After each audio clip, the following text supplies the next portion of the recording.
Mitch Steele joins me this week to discuss seltzer and low-calorie beers. This is BeerSmith Podcast number 225.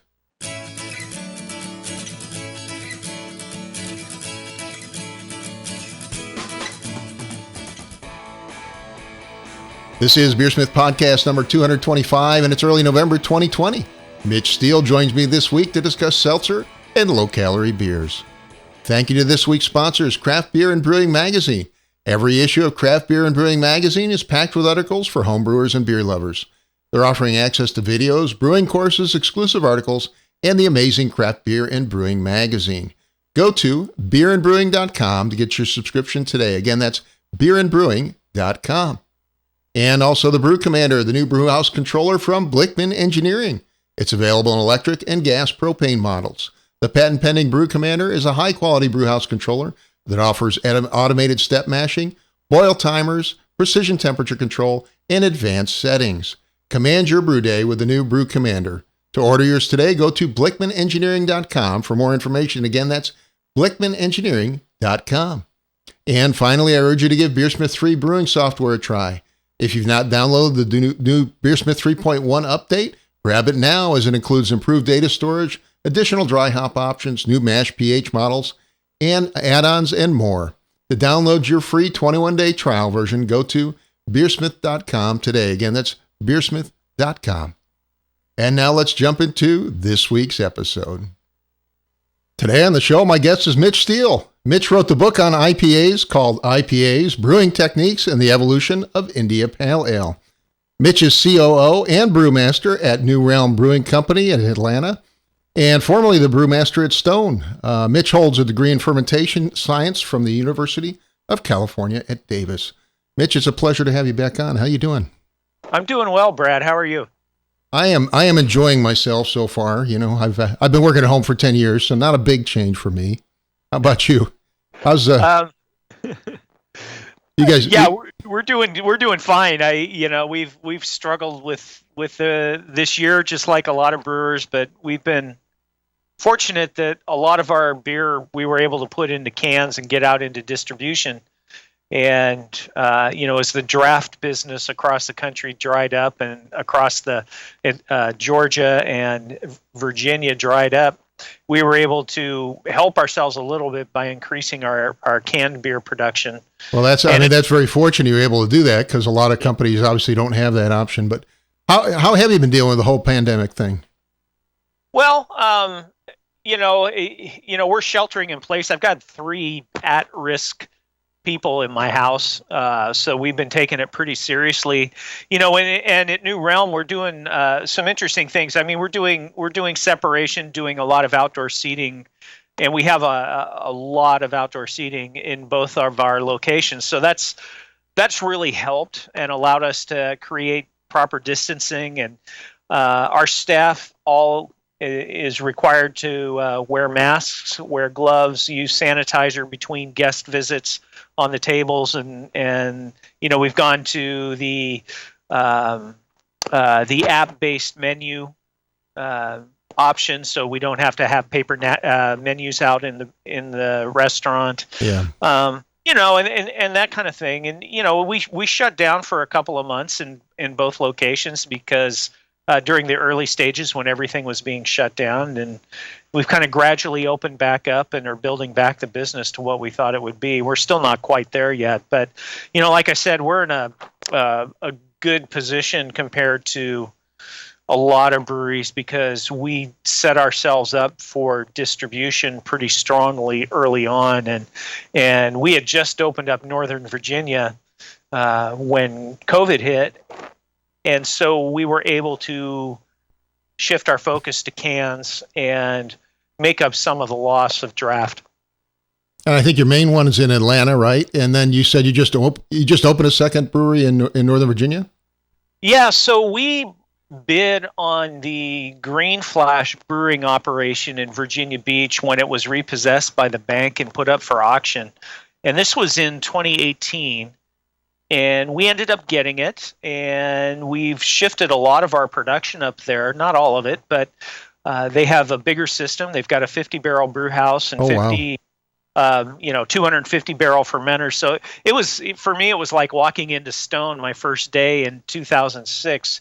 Just what I considered at the time to be a huge building with a lot of space. And, my 10 years at Stone, we filled that up and had to build another building. I don't know if we're going to go that far here in Virginia Beach, but it's a really great brewery, and we were able to keep on 3 people that worked for the brewery when it was Green Flash, so they know the brewery backwards and forwards, which is great, and they're great brewers. So I love having them on the team. That's outstanding. Well, today you actually wanted to talk about several topics, but one we haven't covered before on the podcast was seltzers. And you mentioned that you started making seltzers. Can you tell us a little bit about what seltzer is and maybe how it's made? Sure. It's been an interesting process, to be certain. A seltzer there's a lot of different ways to make seltzer, hard seltzer, alcoholic seltzer, and we should clarify that this is hard seltzer that we're talking about. But the most common approach is to ferment a mix of sugar and water, and it can be either cane sugar or dextrose or something else that provides a high level of fermentability. And you mix the water and the sugar in your brew house and then ship it over to a fermenter and add the yeast, add some yeast nutrient, ferment it out, and then you're left with something that's got a little bit of yeast character and a little bit of color, and you need to get that out of there, because if you look at seltzers, they're very clear and they're very colorless. And then flavors are added to them. And so you get a drink that's very low calorie, low carbohydrate, 4 to 5% alcohol, that has this pronounced flavor of whatever you're adding. And I assume you're using artificial flavors or natural flavor. I don't know. We're using natural flavors only, and natural flavor extracts typically. So we found an extract company that we really like their products, and we've been using those in our seltzers, and it's worked out really well, and it's been easy to get those through the TTB for formula approvals. So that's been a bit of a good fortune there. So, is this something somebody could do at home if they wanted to? Absolutely. Yeah. I think it's quite simple, really. You put sugar and water and you heat it up to 185 degrees so that you sanitize the liquid, mm-hmm. and then you chill it down and put it in a fermenter and add yeast and go. There are some tricks to it. There are some things that that make it sound pretty easy, but there are some tricky things that you got to figure out how to do. But are you using brewer's yeast or some other kind of yeast? What ingredients do you use overall? So that's a good question. For the sugar, we settled on dextrose just because it was readily available. According to TTB regulations, you can use any sugar, and they consider the whole thing a beer, which is really nice because then you're paying beer taxes on it. You're not paying wine taxes or anything else. So we use dextrose in ours, and we've tried a couple of different sugars, but dextrose worked just fine. As far as the yeast goes, a lot of people are using champagne yeast, which I thought was interesting. And to be honest, we never tried that. We ended up going through Brewer Supply Group and finding a distiller's yeast, and started off with that. And distiller's yeast is a very fast fermenter that can deal with pretty intensely stressful fermentations, which a seltzer, it turns out to be, is a pretty stressful fermentation because there are absolutely zero nutrients in a mixture of sugar and water. Yeah, I was going to ask you, why do you need to use something like a champagne yeast or whatever, high gravity yeast really, but I guess that's probably the answer. You don't have the nutrients that you normally would.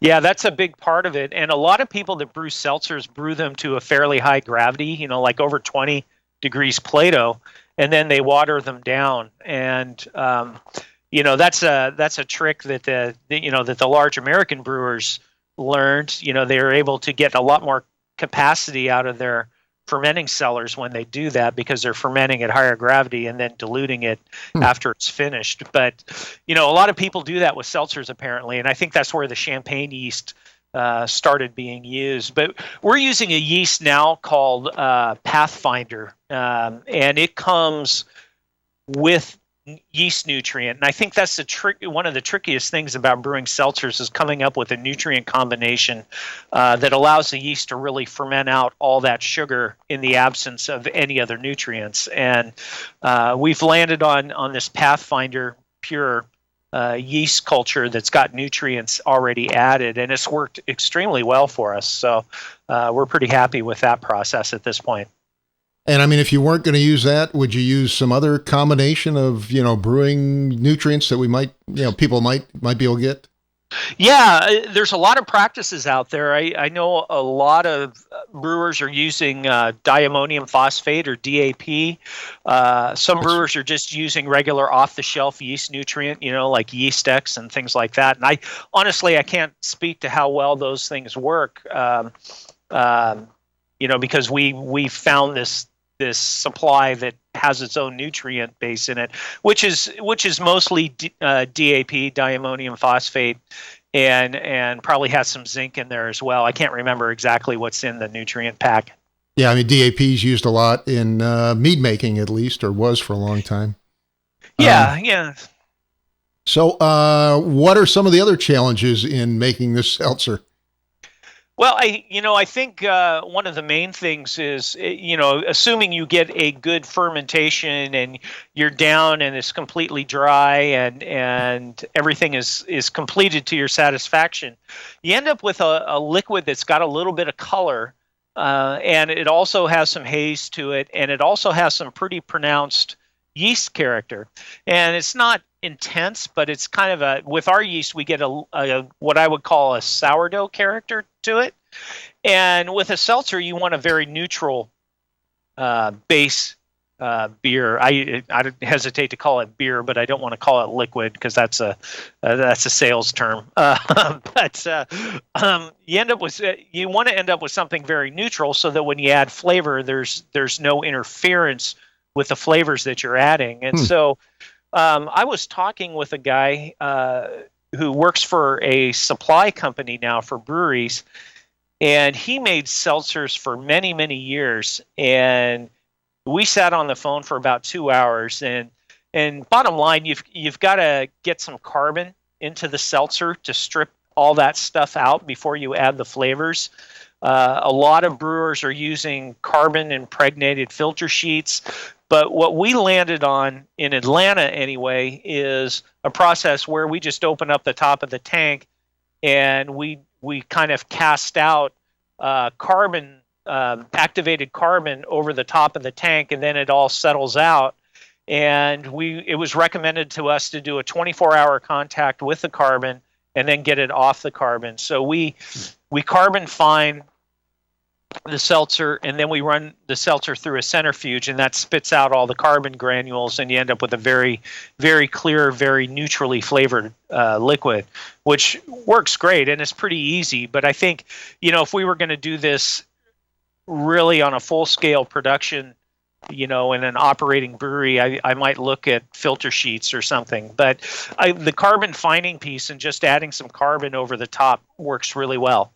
And that the carbon, I guess, helps get the yeast to drop out, right? Is that part of the problem? And then does it help with the color as well? Yeah, it definitely strips out color and flavor, and that's what you're looking for with the carbon.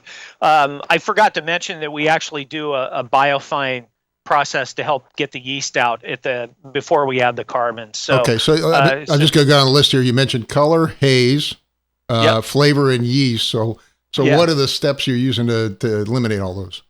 So the yeast removal is with Biofine, or just any sort of silica-based fining agent, and then the color, the yeasty character, and the haze all tends to come out with the carbon, and then the following centrifugation process.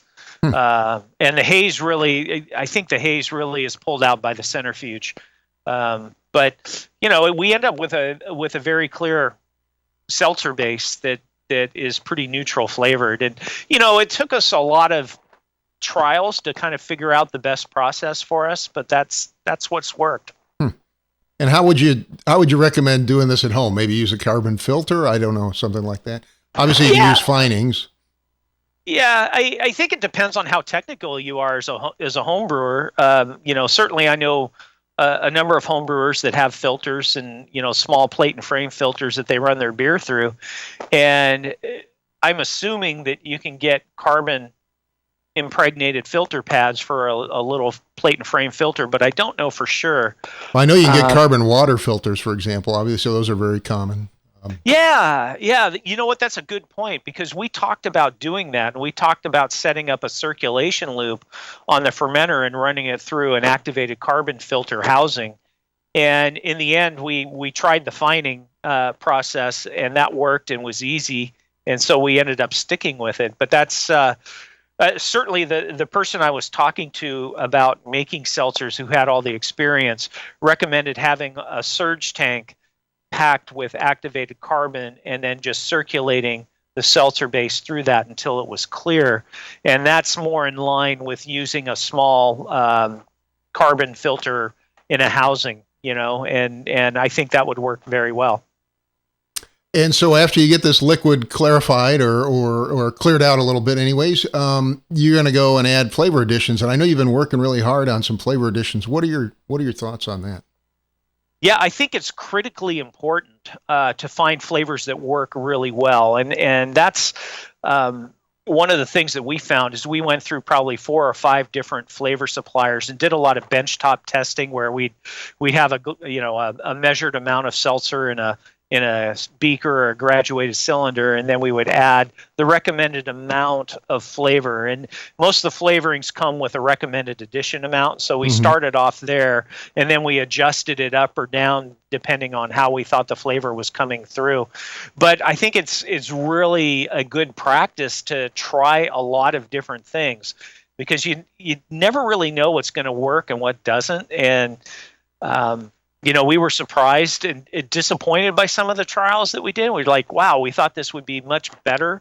And then there were other ones that we tried that we were amazed at how good it was. And I think it was kind of a fun process. But, we tried, I don't know, probably 50 different flavors as we developed our seltzer line. And then we started making we make a 20-barrel batch of seltzer, and we make 4 or 5-barrel batches of flavors out of that. So, we're lucky in Atlanta, we have a 20-barrel brewery, and then we also have a 5-barrel brewery. And so we just use those fermenters as mixing tanks on the pilot system for these small batches of seltzers. And that worked really well and allowed us to try a lot of different things, because when you sell 4 or 5 barrels of a seltzer to 2 restaurants, they go through it pretty quick, and we get some pretty good feedback from the people that are drinking them. And that helped us decide which 4 flavors we wanted to finalize and decide on. So which flavors work best? I assume mostly you're working with fruit flavors probably, right? Yeah, we haven't veered too far off the fruit flavor thing.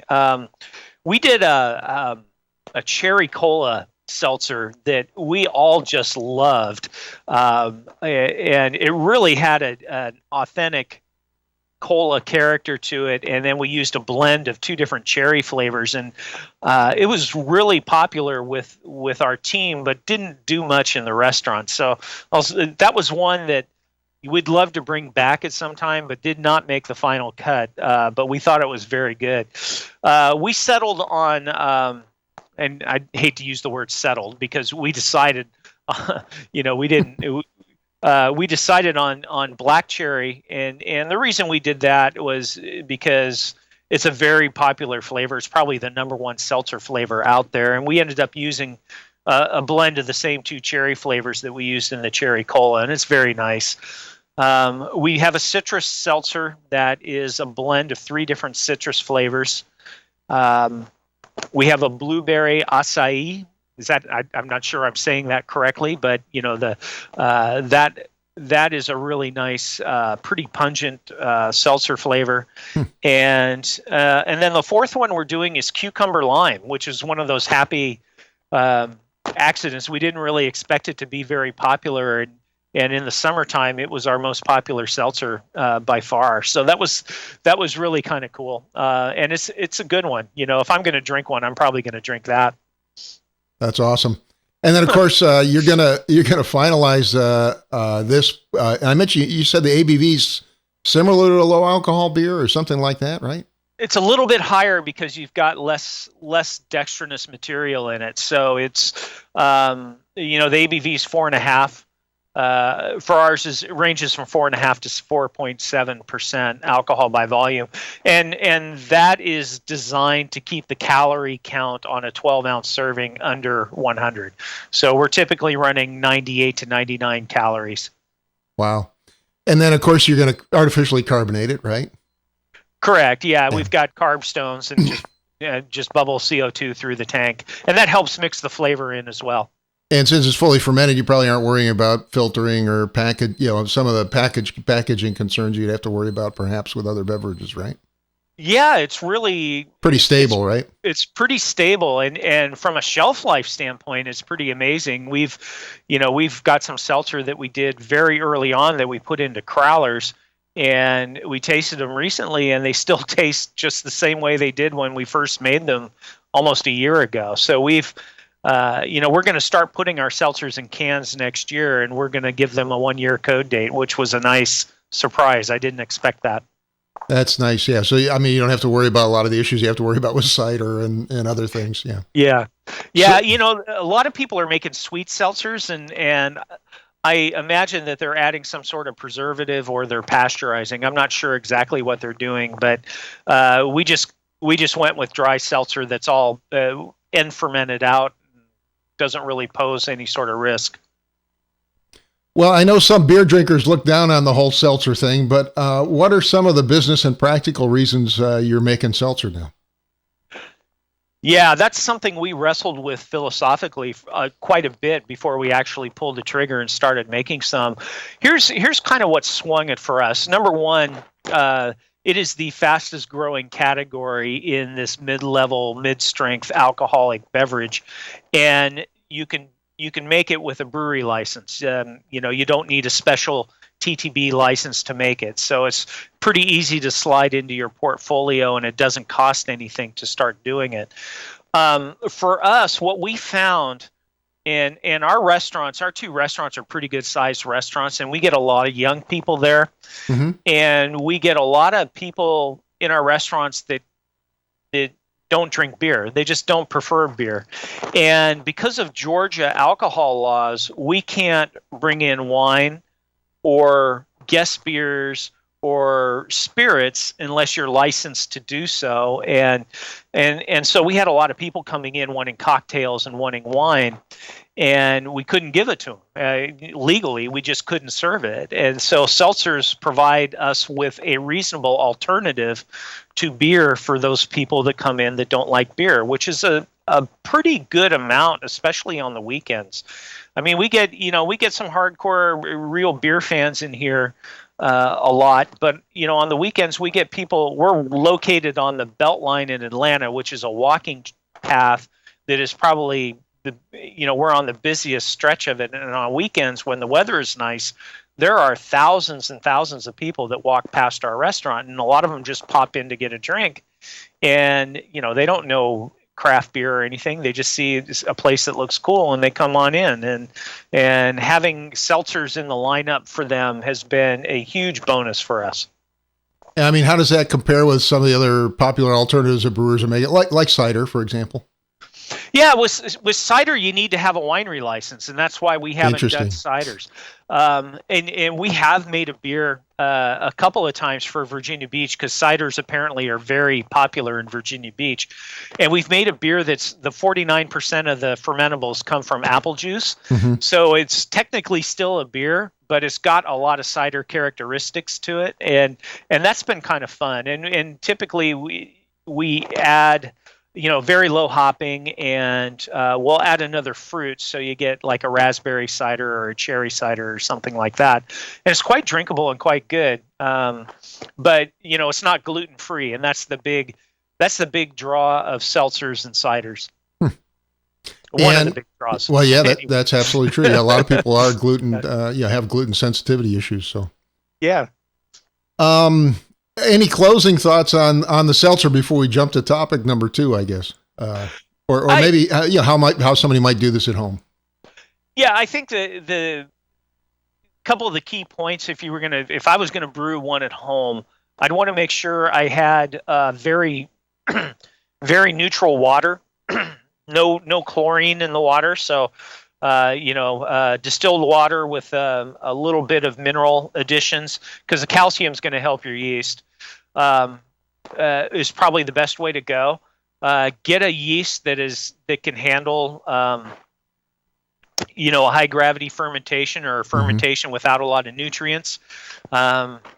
Try to find nutrients. I don't know what kind of nutrients are available to home brewers, but I believe that the yeast that we are using with the nutrient packet with it is available to home brewers, but I'm not positive. But your yeast choice is going to be critically important. You can't just use a regular beer yeast and expect it to ferment out. You got to use something that's a little bit more high octane on the fermenting side.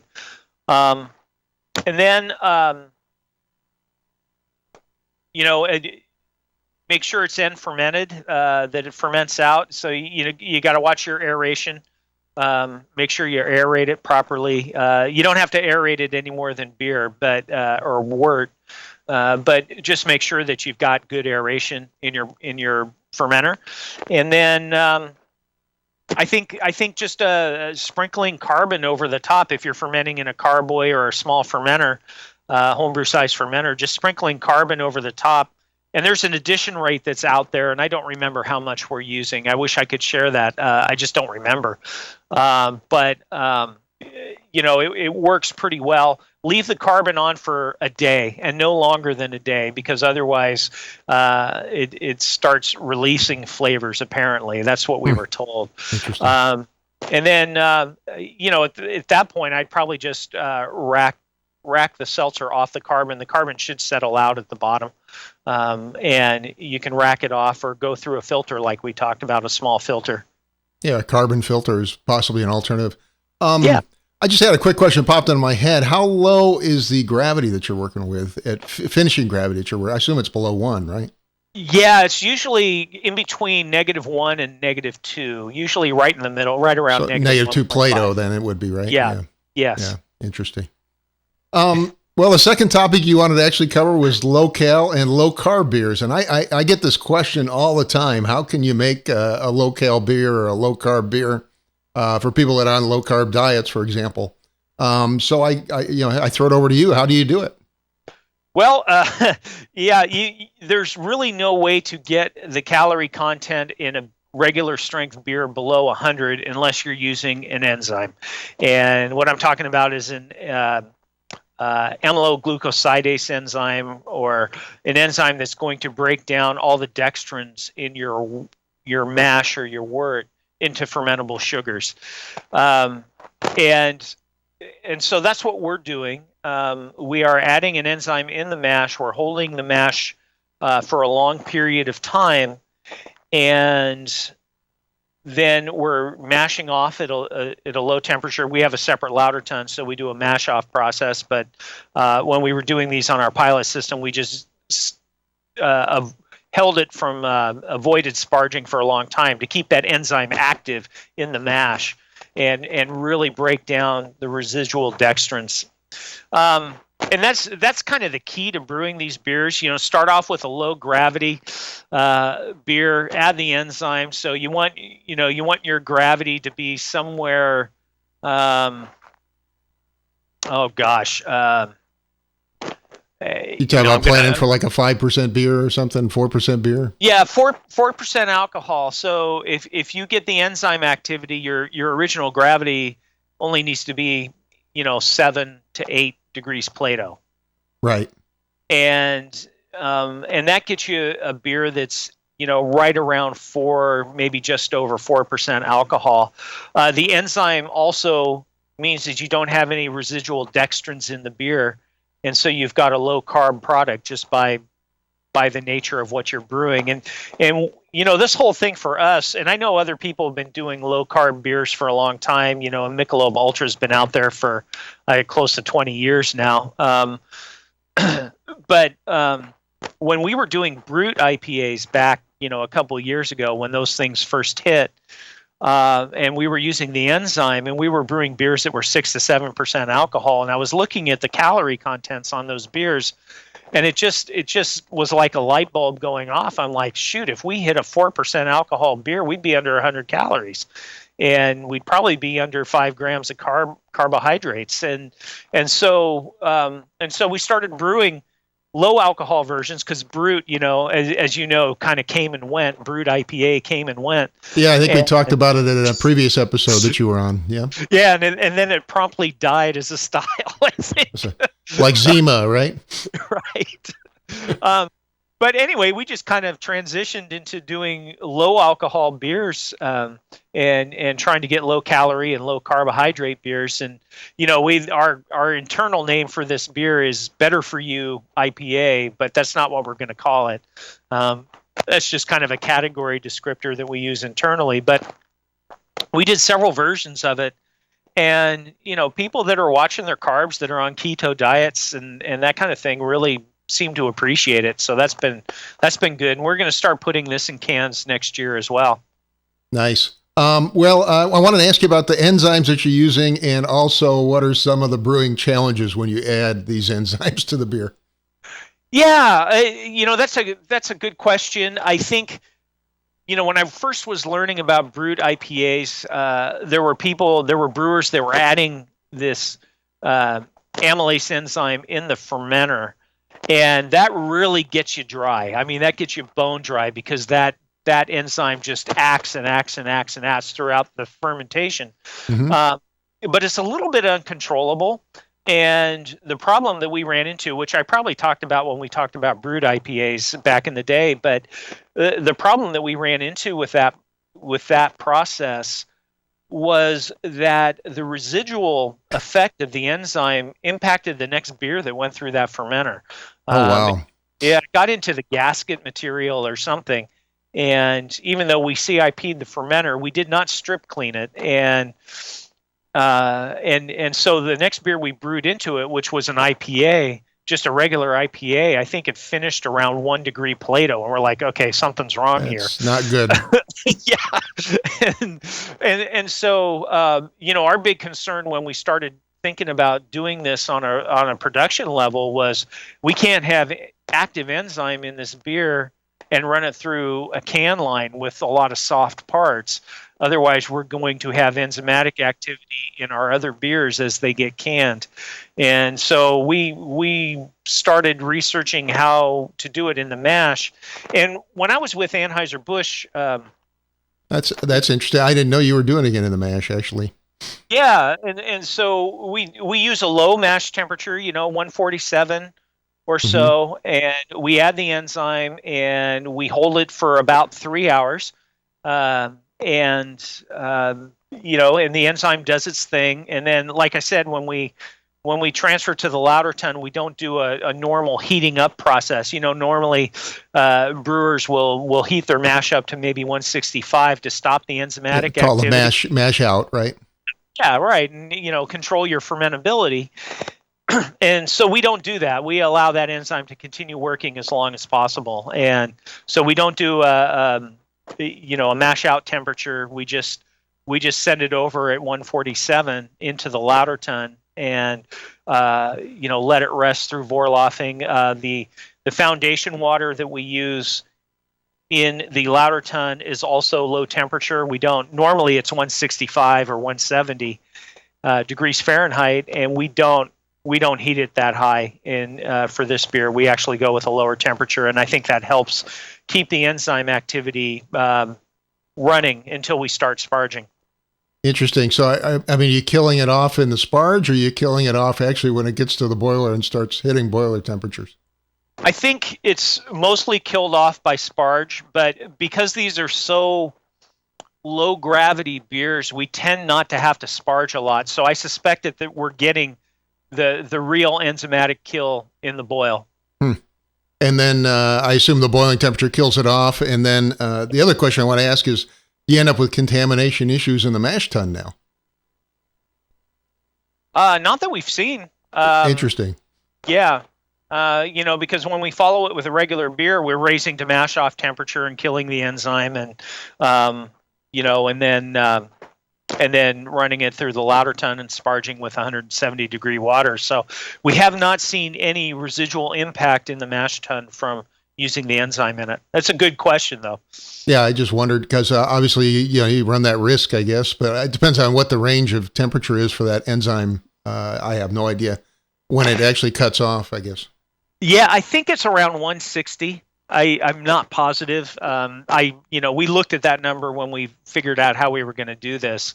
And I think it was right around 160, maybe 165 degrees Fahrenheit.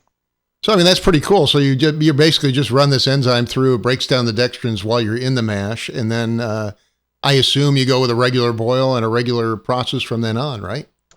Exactly. It's everything after that is the same as making a session IPA. And then, of course, the other challenge I wanted to ask you about is how do you get the right balance now in the beer? Because you've taken away all these dextrins, which normally provide body and flavor to your beer. And especially, I think you said you're making IPAs. How do you get the malt hop balance, I guess? Yeah, that's a real challenge. Anytime you're doing a session IPA, I think there are a couple of things that work. Number one, you get a much different hop character at a lower alcohol level than you would at 5, 6, 7%, especially with the dry hop. And so that can mess up the balance of the beer.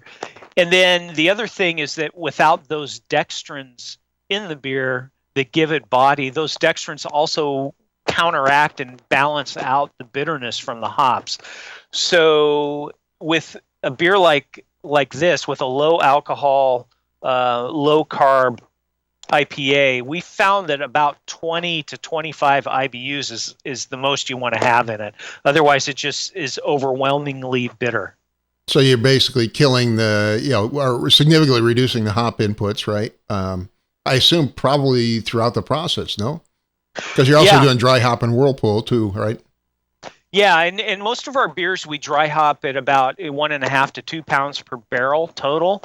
And with this beer that we're making now, we're sticking right at about 1 pound per barrel, because otherwise at that low alcohol, that hop character tends to get somewhat vegetal and plant-like, and not floral or fruity, that we're looking for. And if you go too heavy on the hops in a low carb beer, you tend to start pulling character out of the hops that you don't want. So you're cutting hops across the board then, right? Yeah. Definitely. So another question, can you make a more malty or dark style as a low carb beer, or is that not possible? No, I think it is.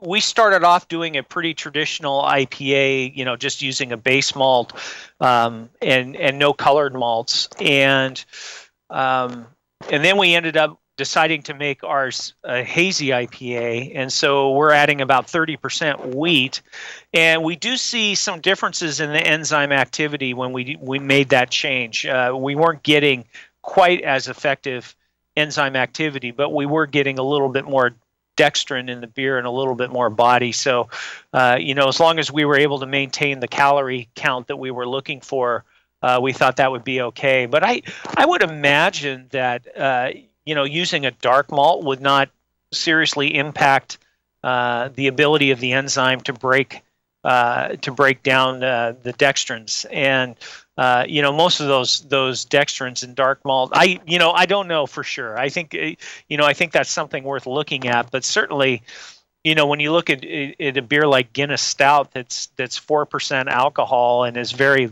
light in character, you got to think that it's possible if you want to take it a step further and make it a low-cal, low-carb kind of beer. Yeah, I mean, certainly that beer still has a lot of body to it. Yeah, it's but from a calorie standpoint, it's less than a Budweiser, which always surprised me. So Guinness, I love Guinness. I think it's a wonderful beer, but yeah, I think its appearance is deceiving in some ways. So, I mean, is this something that, for low-cal brewing, is this something you think some folks can do at home? I believe you can get a hold of the enzyme, although I haven't tried myself.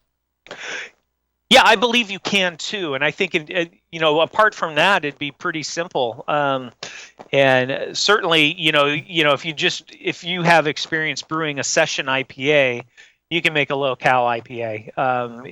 The only additional step is the enzyme addition.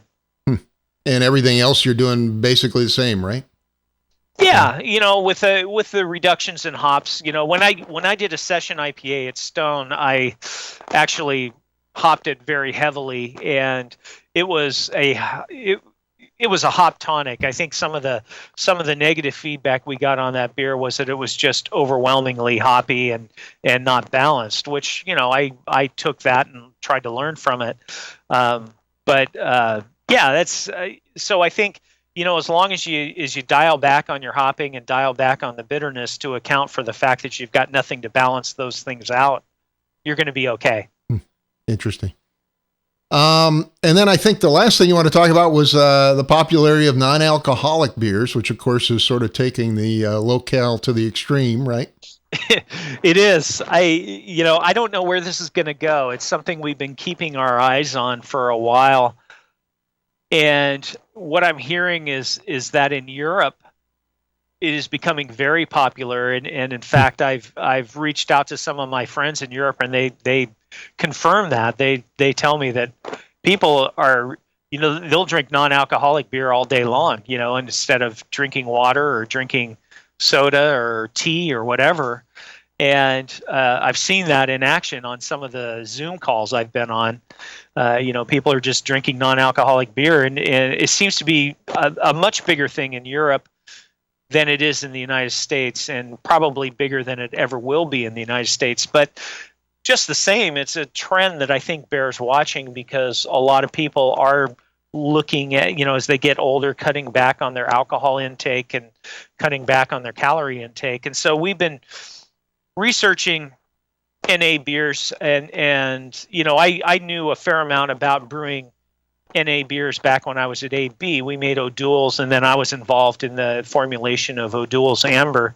And through that process, we tried a lot of different beer styles and stripping the alcohol from them. And it was really apparent to me that a craft beer with all that flavor would survive that process better than what we ended up putting in the O'Doul's bottles. But, it just wasn't the right time for something like that. But now there are craft breweries that are 100% focused on NAs, like Athletic Brewing, and they're having great success with it. So I think it's a category that has a home in America, but just how big it could potentially become, I don't know. So are you you have some top secret pilot projects going on to develop an NA beer, or?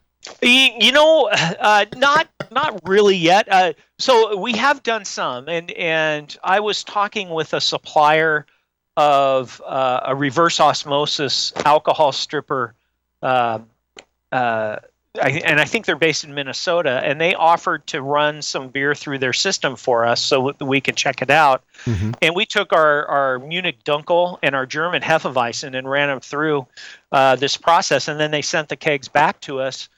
And it tasted great. I mean, it's very thin. It doesn't taste like beer, but it had a lot of beer characteristics to it. And I was pretty impressed with it. And so, I shared that with our team, and I think everybody was like, okay, if we want to do this, we know we can make something that's pretty good. Well, that was one of the questions. I did an episode with a person that runs a non-alcoholic brewery several months back. And they talked about, there's a whole variety of methods you can use. You can boil off the alcohol, you can freeze it, you can, there's a whole bunch of different things. You can filter it like I guess you're doing. What are your thoughts on those? Because it sounds like you've had some experience with it.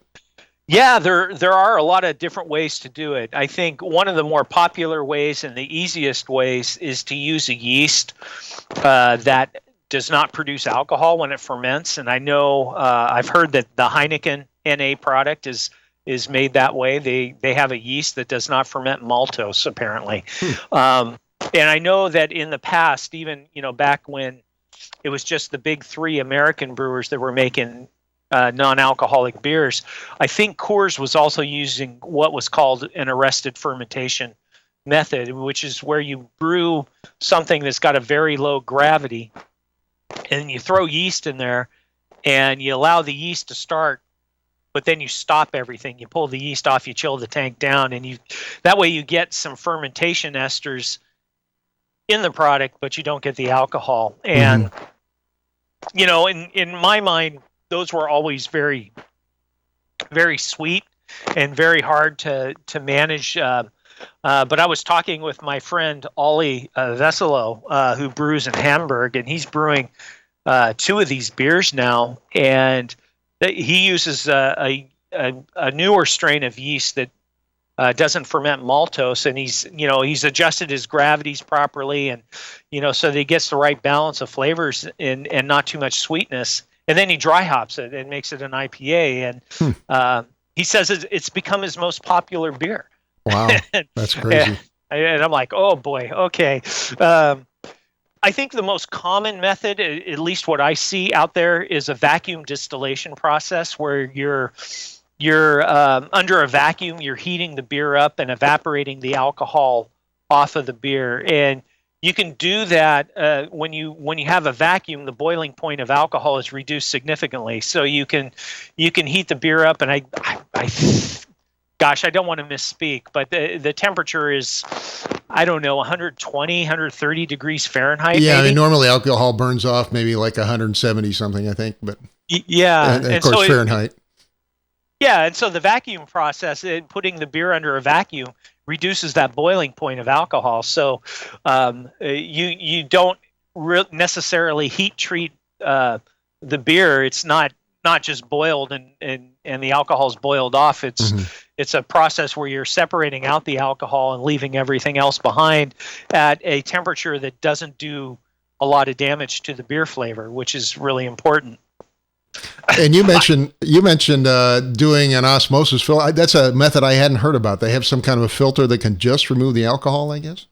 Yeah, it's a typical reverse osmosis process where you have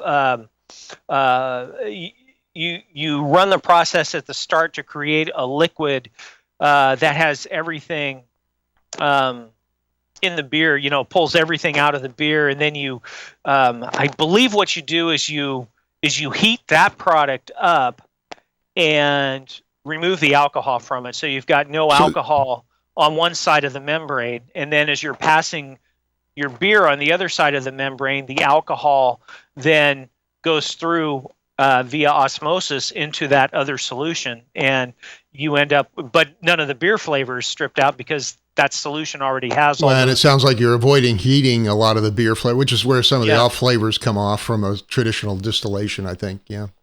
Yeah, exactly. And when I was at Anheuser-Busch, we did in Fort Collins, they had a modified dialysis system, and dialysis is used to treat kidney disease. No kidding. And it was a dialysis machine that had been modified by the engineers at AB to run beer through, and it worked. And in the other breweries, they had the vacuum distillation systems, and there was a bit of a difference in flavor there, that you could tell. And I think the systems, in the past 20 years have only gotten better, at alcohol removal. But yeah, reverse osmosis seems to be the thing with a lot of the smaller systems that are out there that are more affordable for craft brewers. Well, we've covered a lot of ground today. We talked about seltzers, a little bit about cider, non-alcoholic beers. I want to get your closing thoughts. Where are we going next? Maybe with craft beer. I wish I had a crystal ball. This is something we talk about all the time. The seltzers aren't going to go away. They're going to continue to remain very popular. The problem or the challenge with seltzers and the popularity of seltzers is that is not a beverage that's going to lead people to beer. And that's what scares us a little bit. It's a beverage that is probably most likely going to lead people to cocktails. And for that reason, we're paying very close attention to what's going on with ready-to-drink cocktails that are in cans. I don't know if we're going to get into that, but we certainly are talking about it. At this point, I think if you're a brewery and you're counting on growing your business with just beer, you're going to have a rough road. And it doesn't mean you won't be successful. And certainly the more established breweries are going to have a better go of it than breweries that are trying to enter the market and enter into increasingly tough distribution channels. But I think, to survive as a business, I think, we've made the decision to branch out a little bit, and a lot of people have. And, the one thing that I've learned over the years is with craft beer is that it's always changing, and the people that don't pay attention to what's going on and where the trends are going are the ones that tend to get left behind and and sometimes don't survive. And I remember when hazy IPAs came out, and I was skeptical of them, to put it mildly, about whether they had staying power or whether it was going to be anything more than a fad. And of course I was proven wrong with that. And our number one beer right now is a hazy IPA, but I still know brewers that absolutely refuse to brew them. They just don't think they are a legitimate beer style, which I 100% disagree with. But, it's nice to have principles, but you're running a business and you need to feed your family too. Yeah. Well, Mitch, appreciate you coming on the show today and taking the time out of your very busy schedule to talk with us. Yeah, absolutely, Brad. It's always good to talk to you. Again, my guest today was Mitch Steele. He's COO and brewmaster at New Realm Brewing Company in Atlanta, and also formerly the brewmaster at Stone. Mitch, thank you again for coming on. Really appreciate it. You bet, Brad. We'll talk to you next time. Well, a big thank you to Mitch Steele for joining me this week. Thanks also to Craft Beer and Brewing Magazine. They're offering access to videos, brewing courses, exclusive articles, and the Craft Beer and Brewing Magazine. Go to beerandbrewing.com to get your subscription today. Again, that's beerandbrewing.com. And also the Brew Commander, the new brewhouse controller from Blickman Engineering. It's available in electric and gas propane models. The patent-pending Brew Commander is a high-quality brewhouse controller that offers automated step mashing, boil timers, precision temperature control, and advanced settings. Command your brew day with a new Brew Commander. To order yours today, visit blickmanengineering.com for more information. Again, that's blickmanengineering.com. And finally, I urge you to give BeerSmith 3 brewing software a try. If you not download the new BeerSmith 3.1 update for both desktop and mobile, grab it now, as it includes improved data storage, additional dry hop options, new mash pH models, new add-ons, and much more. To download your free 21-day trial, go to beersmith.com today. Again, that's beersmith.com. I'd like to thank you for listening, and I hope you have a great brewing week.